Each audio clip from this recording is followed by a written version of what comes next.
Hey deal makers, in this video I'm going to cover a question I get asked all the time, and that's how did I actually make my first dollar real estate investing?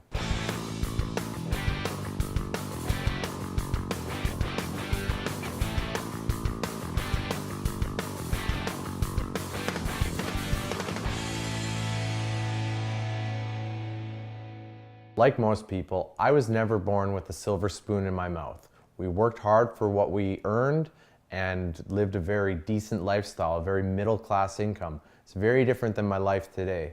Real estate is what made this all possible, but I can remember what it was like at the very beginning, and that's what we're going to jump into today. I first got the idea to invest in real estate from the parents of my business partner at the time.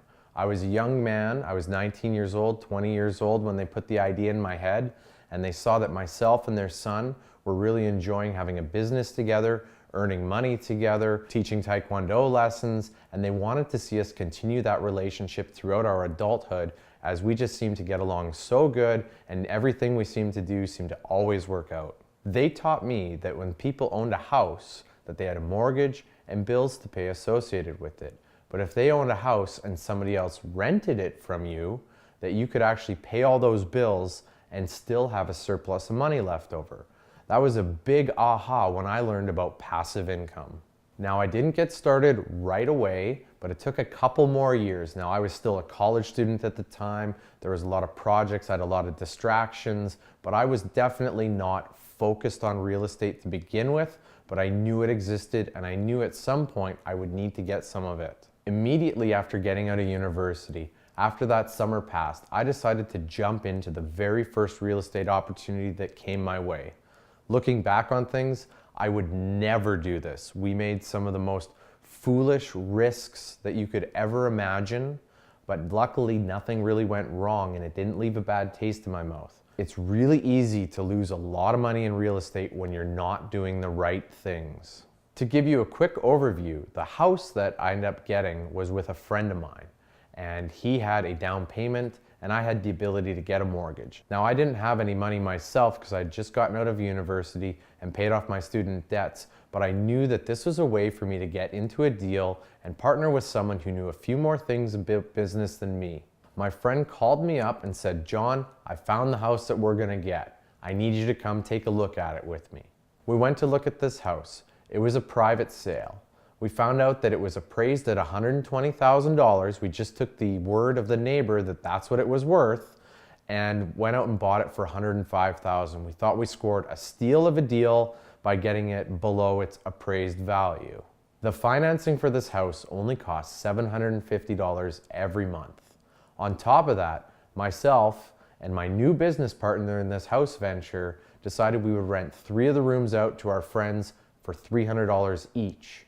Him and I could both live there for free while we were working on the house, and our friends would be renting some rooms from us, and we could cover all our expenses. Over the course of the next 6 months, we decided that we were going to do a lot of the work on the house ourselves, but we weren't going to kid ourselves. We were still going to get reputable tradesmen to be able to do the more finer details.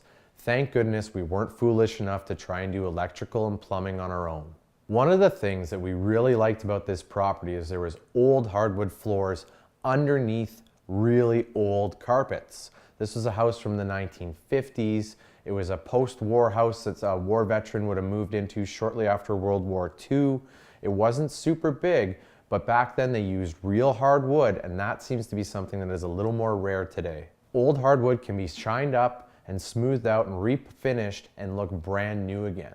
My parents did this to our house when we were growing up, and I remembered that. We ripped out all the carpet. We started tearing down walls to be able to change the layout, to open it up, to make it a little nicer space to live in.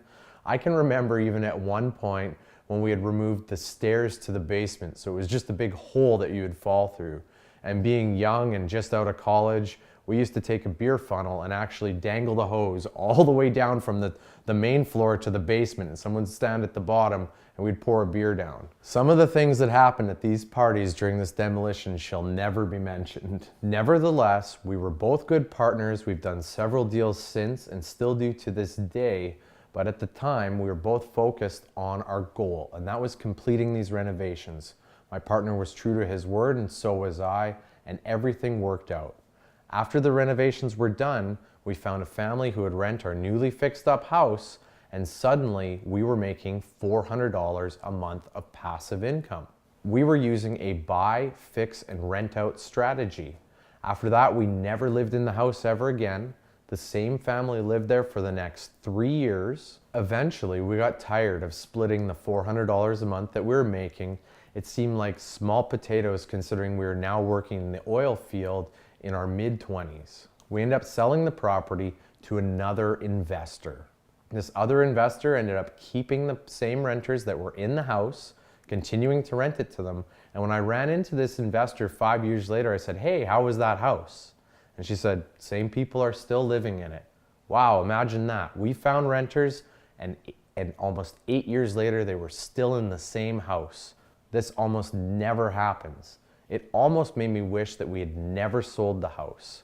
That $400 of passive income would have only gone up over time, as well as the values in Winnipeg as a city were continuously rising and generally always kind of do over there little by little. We would have never done anything wrong by hanging on to it. However, we sold it and went out and foolishly spent this money on our dream cars.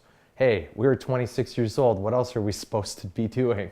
Now, if I had the foresight of today, and I regret nothing, I still own the car that I bought with that money from way back then, and I still enjoy it to this day. But if I had the foresight to think a little bit better, and even some of my mentors have even pointed this out in future years when I talk about the house, they say, "Why did you sell it?" I say, "Well, it just wasn't exciting anymore." And they say back, "Well, if there was nothing wrong with it, why didn't you just keep it?"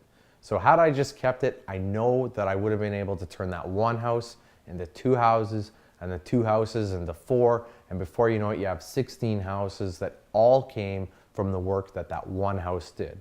Now that's a strategy of rapid expansion, and it's really too much to get into in this video, but if you want to learn how you can turn one house into 2 houses into 4 houses, come meet me in the Facebook group.